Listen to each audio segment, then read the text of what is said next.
Good morning student, जय श्री कृष्णा। स्वागत है आप सभी का हमारी ऑनलाइन क्लास में। आज हम कक्षा 6 का प्रथम अध्याय पूर्ण करने जा रहे हैं। पिछला जो वीडियो था उसको आपने ध्यान से देखा होगा। चलिए मित्रों आगे बढ़ते हैं। पहले हमने जाना था कि इतिहास के जो स्रोत होते हैं कौन कौन से होते हैं, और इतिहासकार उन्हें कहते हैं जो इतिहास का अध्ययन करता है। एक हमने शब्द पढ़ा था पुरातात्विक। जो पुरातत्वविद होता है, पुरातात्विक जो वस्तुओं का अनुसंधान करता है या पुराने समय की वस्तुओं से इतिहास का पुनर्निर्माण करता है, वो क्या कहलाएगा? पुरातत्वविद।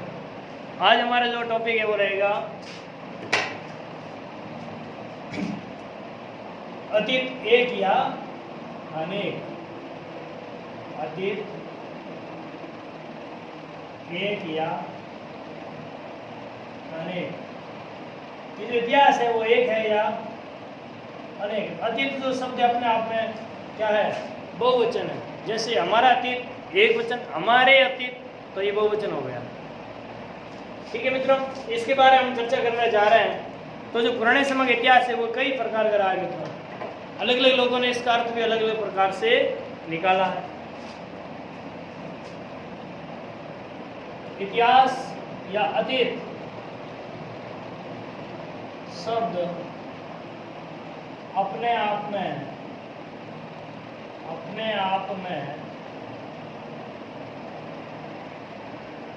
बहुवचन है।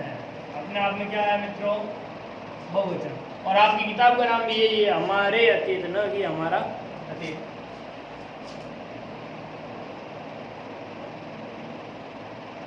अतीत का अर्थ लोगों ने अलग अलग प्रकार से लगाया है। राजा, महाराजा,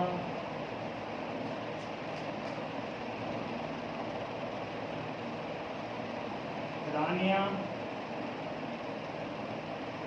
व्यापारियों की तुलना में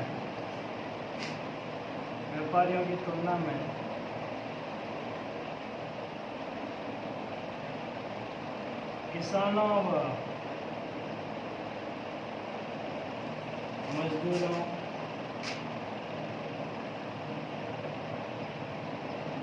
का जीवन अलग है। पुराने समय में भी क्या होता था? राजा, महाराजा, रानी और व्यापारी, इनकी जिंदगियां अलग प्रकार से होती थी, और किसान और मजदूरों का जीवन क्या था? अलग था। तो इतिहास के अंदर भी इन्होंने अपने अपने हिसाब से कार्य किया था। राजा महाराजाओं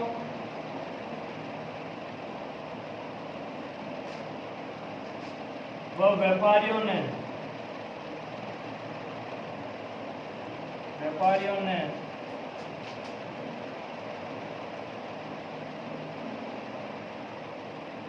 अपने बारे में काफी कुछ लिखवाया। अपने बारे में लोगों ने काफी कुछ लिखवाया था।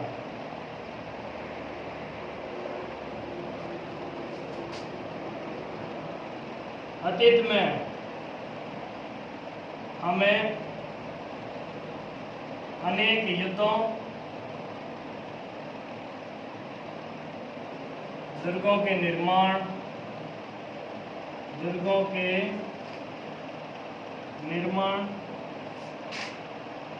राजाओं की शान शौकत या राजाओं की जीवन शैली,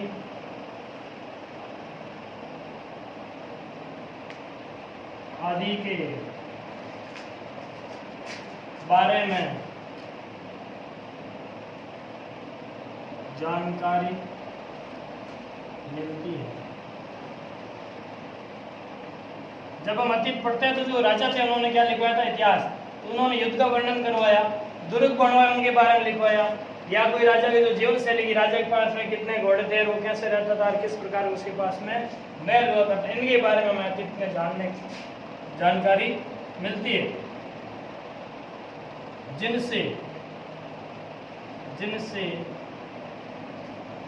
इतिहास निर्माण में मदद मिली, इतिहास निर्माण में मदद मिली। जबकि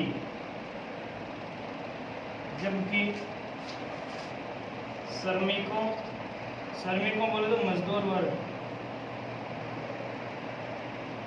किसानों, मछुआरों,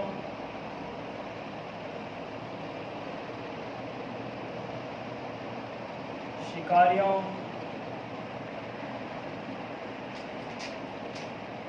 कारीगरों आदि ने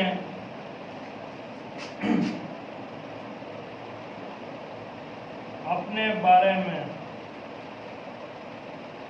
कुछ भी नहीं लिखा। तो अतीत के अपने अपने संदर्भ में अलग अलग प्रकार अर्थ निकाले लोगों ने। एक तरफ राजा महाराजा और व्यापारी थे, उन्होंने इतिहास के अंदर काफी कुछ बढ़ा चढ़ा के लिखा था, जबकि दूसरी तरफ किसान, कारीगर, मछुआरे, श्रमिक और जो शिकारी लोग थे, इन्होंने अपने बारे में इतिहास लेखन में किसी भी प्रकार की रुचि नहीं दिखाई थी। इनके नहीं दिखाने के या इतिहास नहीं लिखने के कौन कौन से कारण थे? इन वर्गों, कौन से वर्ग जो नीचे वाला दे रहे हैं आपके, श्रमिक, किसान, मछुआरा, शिकारी और कारीगर, इन वर्गों द्वारा इतिहास लेखन में रुचि न दिखाने के कारण। इन लोगों ने इतिहास लिखने में अपनी रुचि क्यों नहीं दिखाई थी, उसके क्या है, कुछ कारण है। कौन कौन से? जैसे नंबर 1, इन्हें अपने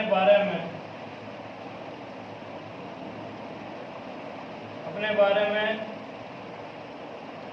लिखने की रुचि नहीं थी। रुचि नहीं थी इनको, ये लिखना पसंद भी नहीं था। नंबर 2,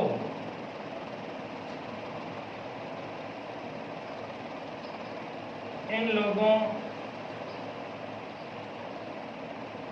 को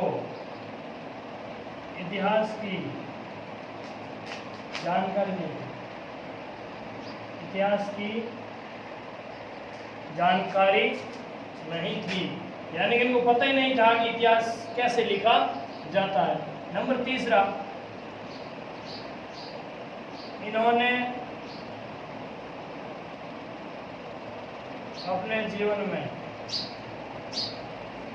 अपने जीवन में सामान्य कार्य किए। कैसे काम किए थे? सामान्य, खेती करो, मजदूरी, शिकार का संग्रहण, मछलियां पकड़ना, ऐसे मतलब विशेष कार्य बहुत ही कम लोगों द्वारा किए गए, इसलिए भी इनके बारे में कुछ ज़्यादा लिखा नहीं गया था। और चौथा और सबसे महत्वपूर्ण कारण था तत्कालीन बोले तो उस समय के, किस समय के, जब ये लोग थे, तत्कालीन इतिहासकारों ने इनके बारे में लिखना उचित नहीं समझा। तत्कालीन जो इतिहासकार थे, इन्होंने इन मजदूरों और किसानों के बारे में लिखना उचित नहीं समझा। क्यों नहीं समझा? क्योंकि किसानों और मजदूरों को इतिहासकार जो लिखने वाले उनको देने के लिए पास में पैसे नहीं थे, और इतिहासकार जो पुराने समय के जो लेखक हुए थे जितने भी, उन सब ने जहाँ से उनको धन की प्राप्ति होती थी उन्हीं लोगों के बारे में लिखने का मौका देखा था, जबकि आम लोगों के जीवन के बारे में, वे किस प्रकार का रहन सहन, उनके बारे में लिखने का प्रयास इन लोगों द्वारा नहीं किया गया। तो हम कह सकते हैं कि जो छोटे वर्ग थे उनके साथ में प्राचीन समय के इतिहास में भेदभाव किया गया, उनके बारे में कुछ ज़्यादा जानकारी नहीं मिलती है। फिर भी जो अन्य पुरातात्विक स्रोत है, भवन है, घर है या बर्तन है, उनके बारे में जब हम अध्ययन करते हैं तो इन वर्गों के बारे में हमें जानकारी मिलती है, जबकि लिखित रूप से इनके बारे में बहुत ही कम जानकारी मिलती है। चलिए मित्रों, आपका कक्षा छठी का क्या, कब, कहाँ और कैसे, ये टॉपिक आज पूर्ण होता है। पहला अध्याय आपका पूरा हो गया। उम्मीद की जा रही है आपको अच्छे से समझ में आया होगा। इस जो पाठ के संबंधित क्वेश्चन होंगे वो आपको जब स्कूल है खोले उसके अकॉर्डिंग बाद में दोबारा जब पाठ करवाए तब करवाएंगे। एक बार फिर से पढ़ोगे और अपने हिसाब से क्वेश्चन बना करके इसको समझने का प्रयास करेंगे। अगला जो दूसरा अध्याय है उसको जल्दी आपके सामने फिर से लाया जाएगा। तब तक के लिए नमस्कार, आपका दिन शुभ हो।